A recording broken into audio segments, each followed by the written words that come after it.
Hey, welcome to RK. It's me, OGB Rad. Today we're going to watch something from a content creator named Spid, SPID on YouTube. And he basically plays MMOs. And as you know, if you've been watching my stream on Kick, and of course, right now, go over there, follow me, OG_BRAD, and you'll sort of see it down here. All my tags, follow me on X. Also, that I've gotten into playing New World, which is my very first big true MMO RPG. You know, I've played some light MMOs, but never, sort of a true MMO. So I've been sort of getting into this, and I've always watched Asmongold. Love watching Asmongold on YouTube, and never really gotten a WoW because there seems to be basically almost like a gatekeeper of you've got to play that hardcore, or you're just not going to get along with anyone. And that's always kept me away from WoW, along with it just seems very costly in today's world. And what I found out from just talking to other people who play MMOs I've met through New World and watching some content creators, people who play MMOs, it seems like the large, vast majority of them only play MMOs. And they seem not to be knowledgeable, just like I'm not that knowledgeable about the MMO world. They're not that knowledgeable about how other games operate, like Fortnite or Warzone, or basically anything else, Dead by Daylight. How do these games function in this free-to-play world, to a point where Asmongold one time said, I saw him, he said, people who play WoW, who pay for the monthly fee, who pay for all the expansions, who pay for everything, goes, well, that's just the way it is. I mean, that's it. I don't understand. It's it. That's how they make money. How would you expect them to? And they sort of, get in this world where they think that's all there is, and that's the only way. And so I've encountered that. So we're going to watch this because it's about Tarisland.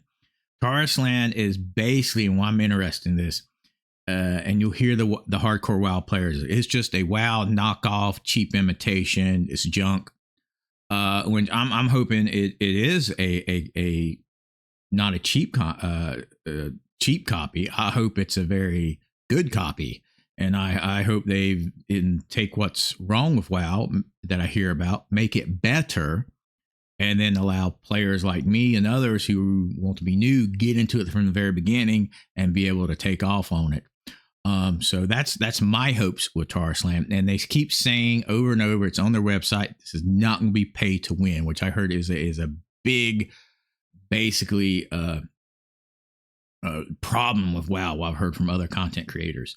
So this is, no one likes pay to win. I mean, you don't like pay to win on Warzone. You don't like pay to win on anything. And I keep mentioning Warzone. I used to play that all the time. I quit playing it because I went over to Fortnite for my first person shooter, even though it's a third person shooter. But anyway, for my shoot 'em up games, as my buddy Total Tool, who streams on Twitch, that's a name drop there, I would say the shoot 'em up game, the bang bang game, that satisfies that. But let's watch this because I'm interested on what he has to say on the news that it's confirmed no pay to win, because everybody likes that. I mean, why would you not like that? So put the old headphones on. Here we go. Like I said, this is Spid on YouTube. Tarisland. We have some big news coming out of Tarisland. There was a recent interview with the CEO, and he answered some massive questions that people have had regarding pay to win, regarding what kind of game Tarisland is going to be. It's going to be competitive. Well, I have noticed on Tarisland, and I keep calling it Tarisland. I know he called it Tarisland. Well, I don't know how to pronounce it. They have a lot of updates. For a game that's not out, who's still in closed beta, they really post almost a monthly or more than a monthly update. And I've only been following it for probably the past, say, 3 to 4 months. But I've looked at all the updates they've been posting. Because it's going to be for casual players. How are they going to balance it? What kind of monetization are they going to use? How are they going to afford not having any pay to win in the game? And he answers many of these questions. We're going through them today. And I know there's a lot of questions regarding the beta and the launch. And right now we do not have. Now you can sign up for the beta. I don't mean you're going to get to be able to participate in it, but I've signed up for it, and I hope I'm chosen. But you can sign up for it on their website. And in November, they're having a beta. If you're watching this, today's like October 25th of 2023. But yeah, November, they're supposed to have another closed beta, which I'm hoping I can get into just so I can see what it's like. Any news regarding the beta, once we have it, you guys will be the first one to see it on this channel, so do not worry about that. But hopefully we're getting it very soon. But the beta is in November and the launch hopefully sometime early next year. But let's check out this interview real quick, because he talks about the game and the changes that they have made. The most important thing that I see from this is how are they making Taris land? What is it all about? How the pay to win is going to work? So right now I want to just jump quickly into the most important thing that people are wondering about is the pay to win, right? All right, here is what he says. Not selling numerical props. So this is the question from the interviewer. He's saying, how are you going to be able to do it? Because most free games need pay to win to survive. That's how they roll. And this is where he talks about this, right? And what he's saying is there hasn't been a multi-platform MMORPG game that truly does not sell data, and Taris Land will be the first one. Sell data basically means the pay to win, right? Because it's like I don't think that's what they mean here. They're talking about selling your data. Let me see where I'm of course looking at the screen he's got up here. I'm supposed to be in a core Taris World using MMO. So what's the main idea using commercial design game? Free game. What do you think? So far there's not been a multi-MMO that truly does not sell data.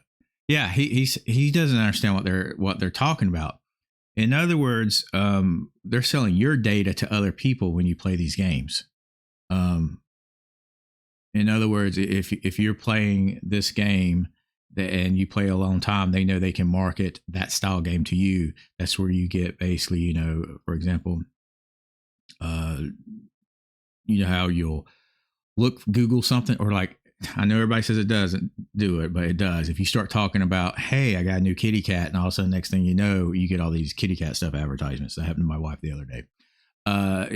Someone was talking about golf the other day on my phone, and I don't play golf, and all of a sudden I got all this golf advertisement. So anyway, it's not that, because that's not selling data. In essence, that's your phone basically doing it, but they're talking about selling your data as a gamer to other people they can market to. That's what I presume that means. It's not about pay to win, unless the person, the CEO, is using different context of words. So he sounds like he's not wanting to sell your data, which is what China's notorious for, or what they're alleged to be notorious for other companies. Roughly translated from Chinese to English, but he's correct. A cross-platform MMO for mobile and PC, we have not seen one without pay to win. It's been a lot of problems. I'm still confused. He's talking about selling data, but he's talking about pay to win. It seems like two different topics. This is about being not pay to win, but we have never seen it. And trust me, I know every single MMORPG that has had a promise of not being pay to win turn into pay to win. So that is why a lot of people are skeptical to it. But from what they have said so far, we'll get into it soon. But let's look at the answer real quick, right? He says, what everyone is worried about is that we don't sell values and make money. The game may eventually be changed to selling values or be shut down. It only sells appearances and functional props. So like we saw in the beta, they're going to only sell skins. Currently, there are many properly competitive games and successful operations cases on the market. Although we all know that the number of players in competitive games is generally greater than that in MMORPGs, after our evaluation, as long as certain numbers of players is ensured, operations and profits can be maintained by selling. So basically what they're talking about, and if you're not familiar and you turn your nose up when I say the word Fortnite, this is basically the Fortnite business plan. If you're not familiar, Fortnite doesn't sell any type of gun or anything like that. They sell skins, tons of skins. Every day the shop is filled with tons of skins that you can buy. They also have a battle pass, which you can win skins, win different things. And then the third thing they have, which they just started, I think this year, is you can pay a monthly prescription, but it's not prescription to play. It's to be part of the crew club, is what they call it. But for that, I can't remember how much it is. If it's $10, $15, you get almost all that money back every single month because they're going to give you in-game currency to spend at the store, and they also give you free skins. So if you pay that, you're going to get basically that same amount back if you're playing that game versus you give us money and you're now allowed to play the game. This is you give us money, we're going to give you content that the other players aren't getting, and it's going to be worth more than what you're paying for. So if you like the game and you're going to get free skins and you usually spend $10 on the store or something every month, they're going to give you that $10 to spend in their store out of the $15 you gave them per month. And what that does, it gives a constant cash flow they can count on because, of course, for them to make that content, does it cost them the amount you're paying? You know, so that's how they're using it on top of the battle pass. Also with that, you get the free battle pass. So that's sort of a plus too. It pays for the battle pass. So that's not additional cost if you pay that monthly fee. And then you get the skins that you'll buy. And that has been proven to be very successful to a point where people don't like Fortnite because of Epic, because Epic's like a big, massive, evil game company or something. Before I heard that argument. I don't agree with it. They were very successful on a game that didn't cost them a lot to create. That is an absolute fantastic game for that genre. So that's what they're talking about. And you know, New World is trying that too. They have a battle pass and then they sell skins. You know, you don't go in there and can buy a certain whatever and have also now a more powerful weapon. Appearances. So basically what this means is they're going to focus, of course, on having no pay to win at all. And they're going to be successful with it for a long time, probably up to a year. But the question is, what happens when it's not? All right, if someone says long time when they're talking about any game that's a multiplayer, we don't go MMO, and they say 1 year, that's, I don't know, that's, I hate to say it's laughable, but yeah, you say a long time, I'm thinking 7 years plus. You know, Fortnite's been around. I keep using them as an example, a long time, and they've been around like 6 years. I mean, we look at WoW, 20 years. Warzone's about right there. And, you know, you can hear PUBG. It's still going, which I thought it would die years ago, but it's still going. There's games out there that's been around, you know, a long time, and they're 5 years, not 1 year. It takes about a year for a good amount of people to get into a game. And it really takes, and what we've learned more recently, about 2 years on these type of games to build a foundation. And that's even spilling over into the normal RPG games where it's released. Nobody plays it the first year. Second year, there's like, okay, everybody's still saying this game's good. Now we get into it. So I'm not Spid. I don't like to be critical, but that's not a year, man. I mean, that's not a long time. A year is a very short lifespan on an MMO. Not profitable anymore, right? They don't make enough profits by just selling appearances. And he's also talking about like selling backspace and backpacks, placing props for more trading grids, stuff that's Fortnite. Not pay to win. But what happens when the game does not meet the player base? Is it going to shut down, or are they going to introduce pay to win? And the answer to that is they're most likely going to introduce some kind of pay to win. They won't be shutting down this game because it's not profitable. They will try to make it profitable. All right, he's made that answer up. That's not the answer from the CEO. It is a what? I want to clarify this. The CEO did not say, if this business plan fails, we will then go to pay to win. I do not see that anywhere on here. This is Spid predicting, and I think he's predicting this because all he plays is MMO, and he's never seen this business plan work. Which is now I'm glad I made this, reaction video, because he is, I believe, incorrect, is the nice way I'll put it. You can definitely, other games have showed you can go long term, 5+ years on this type of business plan and be extremely successful. Also, the biggest thing that's going to help Taris Land is China no longer has the rights to WoW.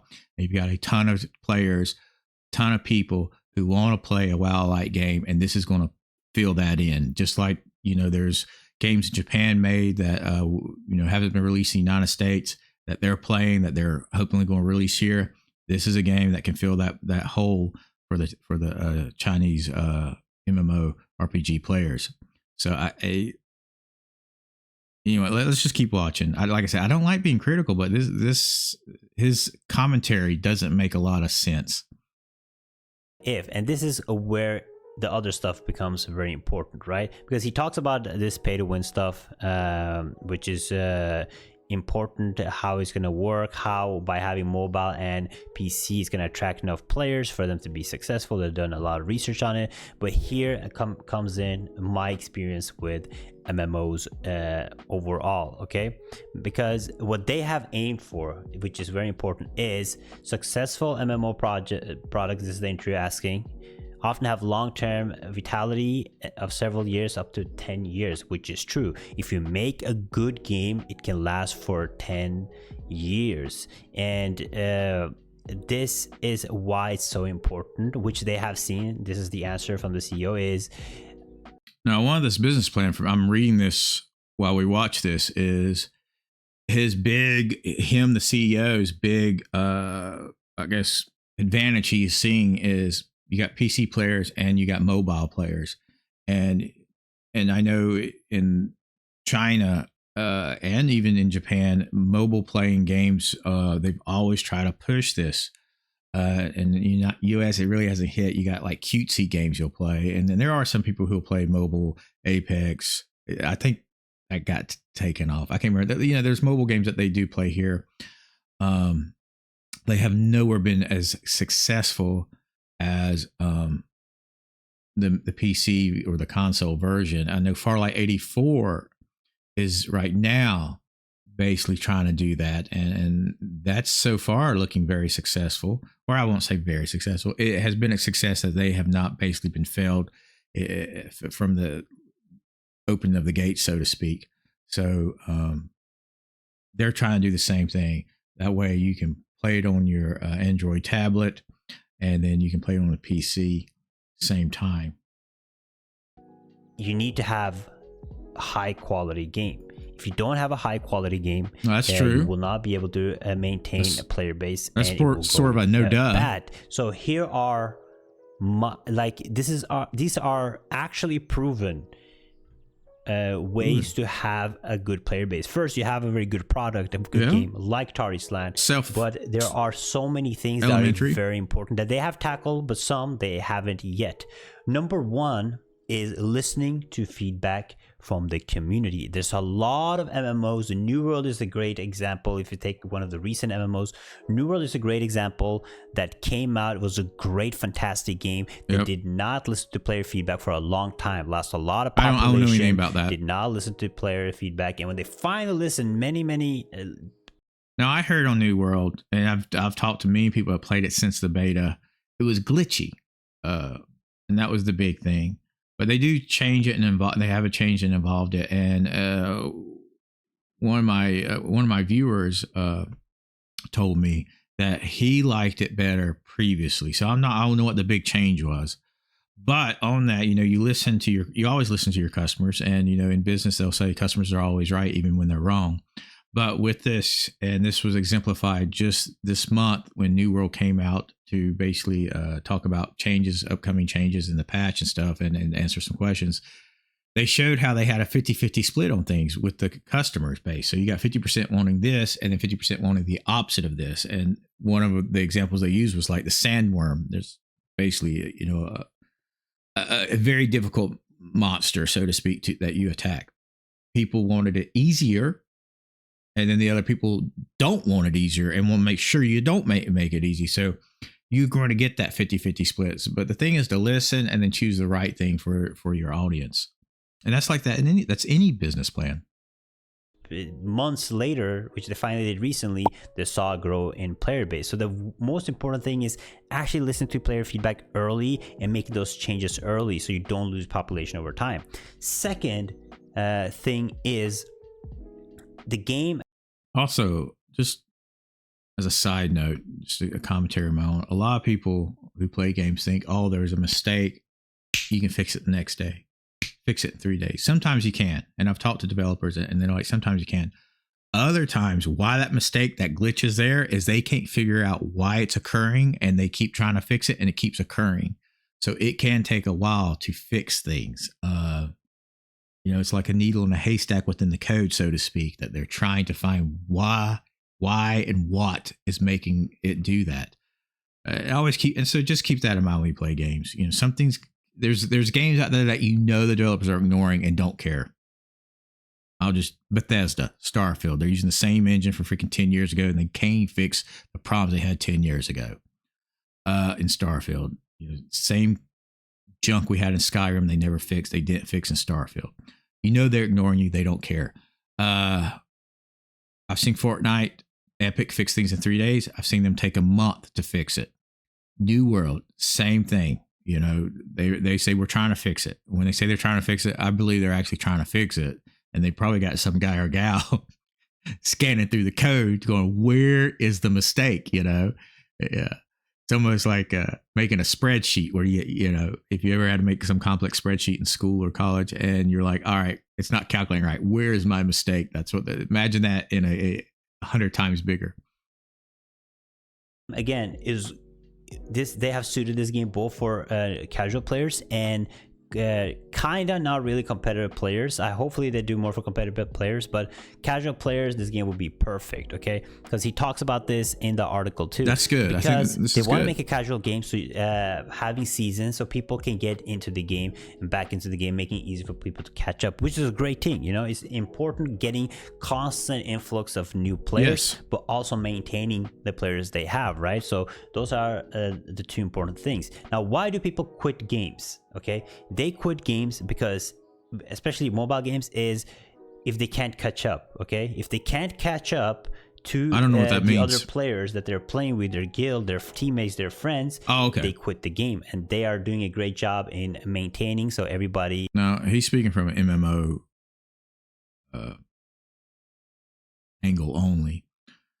I think most people quit games because they just get bored. They're no longer entertained or go to the next best thing. In other words, the game itself is not providing you enough entertainment.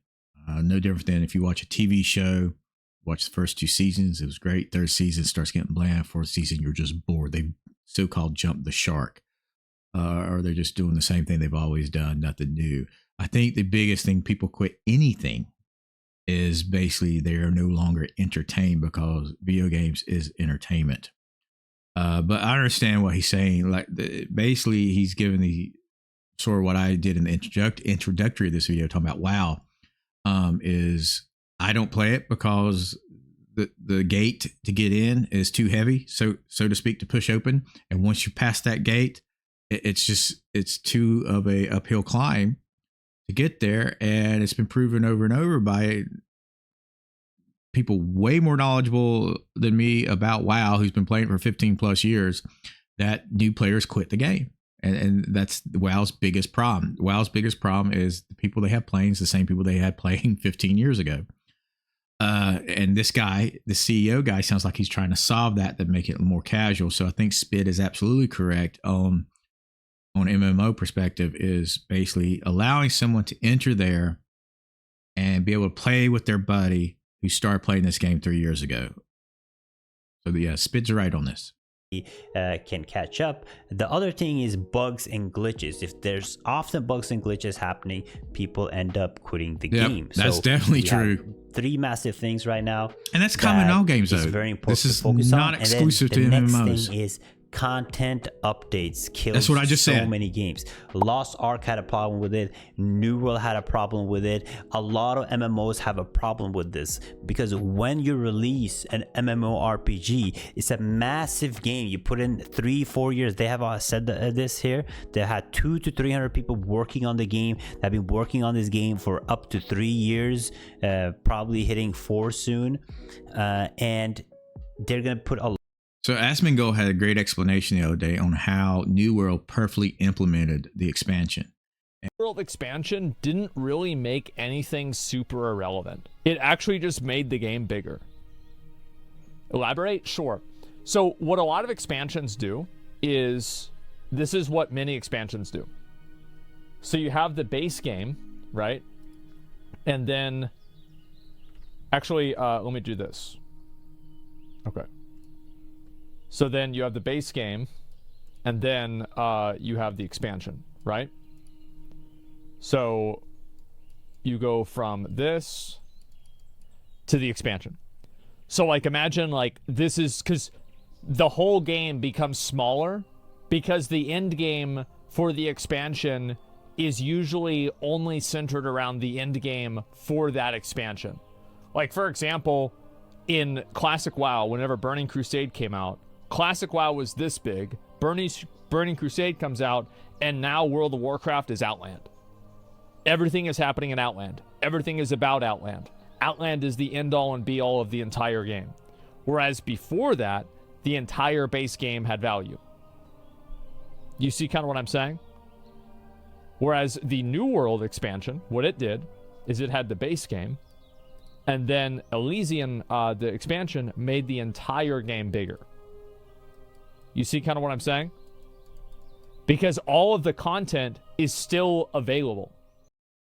So that a lot of effort into this, implementation can be hard. What most games, MMOs especially, do is lackluster content updates, and that kills game populations like crazy. Because what I saw from the beta, I played the beta, and that's what I'm talking about. It has to continue to entertain you. Can be played through in 3 weeks. For people over longer period of time, for more casual players, it will take probably a month or two, right, at most.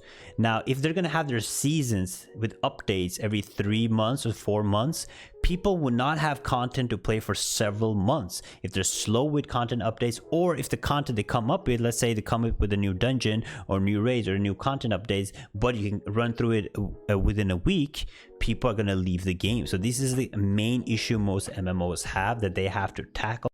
Like when he says a week, like how many hours is that? Like if they expanded something and gave me, and I consider a week, I'll be not generous. I'll be very conservative on the number. 15 hours of play. I think that's a lot. 15 hours of play. 3 hours for 5 days is how I calculated that. Give you 2 days off. So I think that's a lot. Now he's talking about a week is only like 5 hours. I agree with him. Some people would say a week is like freaking 50 hours. So that I'm wondering, I wish he would explain more when he makes comments like that, because I know he's a very knowledgeable individual on MMOs. They have to plan for and prepare, because if they do not have content releasing, especially in the early phases of the game, and they expect the release globally to last for a long period of time, it's not good enough and people will leave. So these are major issues they have to look at if they're going with a no pay to win route, because what's going to be most important for them is actually maintain the players, right? If they don't maintain the players, they will have to go the pay to win route. So they talk a little bit about this right here. Sorry, I had to rant a little bit, I had to give my input on this because it's so important. Like the game is quality, trust me, but there are many things I feel like they're not taking a look at while releasing the game. If they're going with a promise of being no pay to win, you have to take a look at these issues or the game is going to suffer, right? And you have to let's see here. They talk a little bit about the dual market PC and mobile dual end versions. Now this is a good thing, okay, because this makes me believe that they might have a chance to stay no pay to win, because getting both, making such a good game, and the nice thing about it is they build the PC client and the mobile client separate. Okay, so you're gonna get a good quality PC client, you're gonna get a good mobile client, but it's gonna be cross-platform, right? It's gonna be cross-play, so you can get a much bigger player base to sustain those numbers. So if they are very good at releasing cool costumes, releasing cool mounts, making sure like the monetization is good, that people want to pay, because I will be, if I enjoy a game, I'm going to be supporting them, but they're going to have, again, the player base. And now, which is really cool, is this game won't have any auto. They talked a lot about this, and it's also, which I don't completely like, is going to be very PvE focused game. Right here we talk about PvE a little bit, and he says here is I did notice from watching people play, it does seem more of a PVE. You got NPCs with you, and I use the Tolkien type scenario where you're making a group of people go on an adventure, and that group is made up of NPCs like a normal RPG. So that's one of the things I'm a little hesitant and critical about them going that route, because the fun part of MMO is you team up with either people you just met, your buddies, or etc., to go on this adventure together. And in this adventure, if it's people you have this like group fun, and people you don't know, you have the same experience, and now you've met new people, and that's the big plus of MMO. So when you put in NPCs, it's no longer MMO. It is a light MMO where you're playing an RPG that other people just happen to be playing at the exact same time in the exact same world as you. So that's one. I'm agreeing with him what he's probably getting ready back to say. I know a lot of these guys on the flip side, they like PvP more. I mean, I know one guy that's all he cares about. He says that's all anyone cares about, which isn't exactly true. People care about PvE more than PvP. Some people, and some people care for both of them equally. They want to see all of it. So there's different people, different folks, different strokes, etc. In addition to PvE gameplay, of course, it's going to be puzzles and PvP gameplay. I hate puzzles, but it's not enough. I really hope to see some guild versus guild I agree content. with him. And because if you're Spid. going to have massive guilds with 170 members and you don't have good guild content, there's no point in having these massive guilds. What I'm going to do with 170 people in my guild? Am I just going to do like boring events that happen now and then? How am I going to include the 170 people in a community? There has to be massive events. There has to be some kind of guild versus guild PvP, so you can. New World's really cool where you got the guilds, and then you have within the guilds, my mind's going to be like what you call them. You got your own little group within your faction. I can't remember what they're called. I want to say clubs. They're not clubs, but like your own clan. And you can take over towns, territories, a whole bunch of cool stuff. Then you can declare war. Then your whole faction comes in and fights the war against the other faction. Super cool stuff. Then you have on there your own chat, so you can chat just for your faction. Really cool stuff.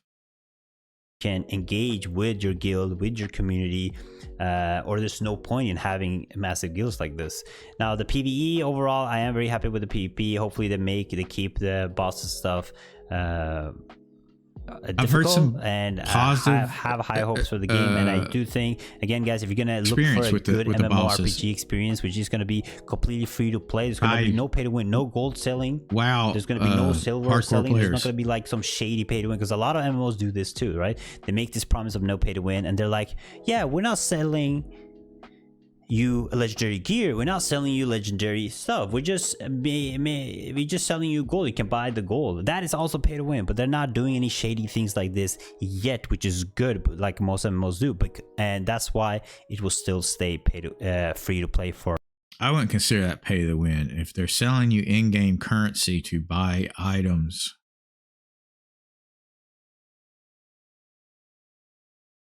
what's the difference between someone who's farming gold within the game? I'll use that example. Who happens to, I'll just use an example so I don't hurt anyone's feelings. Say you're a teenager and you don't have a summer job. You're 14, you're not allowed to work, and all summer long you spent flipping, because you're young, you don't have to sleep but 2 or 3 hours a night. You spent the whole summer farming gold, and now you can get the big one. Yeah, of course, I'm sure he would say, well, they're playing the game. There's a point where someone always going to have advantage to you, but if they're not actually putting on the store, buy this for $40 and you can whoop tail, then I think it's not pay to win.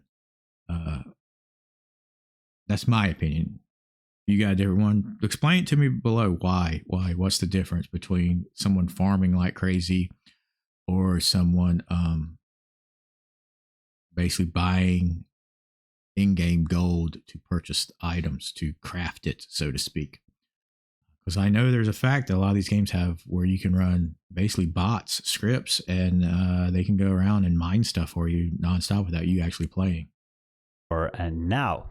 So overall, this article is great. I will link it below if you guys want to check out. Put it in my Discord too. So overall, he just talks about how long they've been working on it, what they're going to be focused on, and how I think it's overall the CEO is very good at his interviews. You can make sure that this game will not end up going the pay to win direction. So very excited for this. Again, when they release the beta launch date, I will make a video. I just wanted to stop the video just for a second and point out this guy. I think you should follow him. He's very knowledgeable, keeps up to date on a lot of MMO stuff. Spid, SPID, here on YouTube, and he's using the old Twitter icon. I know I call it X now. I'm making myself call it X, but Spid LVLZ. I'm not sure if that's hard to say or it's fun to say. LVLZ, Spid LVLZ. Anyway, I think it's fun to say. Anyway, make sure you follow this guy. You know, I do it. On the beta, there's a lot of input I want to give on like the beta itself. A lot of people will be questions about what classes to play. I'll make a video on that. Everything you need to know about the beta, all that. Tari Slam. Like I said, he's very knowledgeable about MMOs, so that's why I watch him. So if you're like me, you're getting in MMOs, you want to learn a little more, this guy's a good guy. And content that you guys need, I will give it to you guys. Trust me. So make sure you guys give me a thumbs up. Make sure you subscribe. Check out this video right here.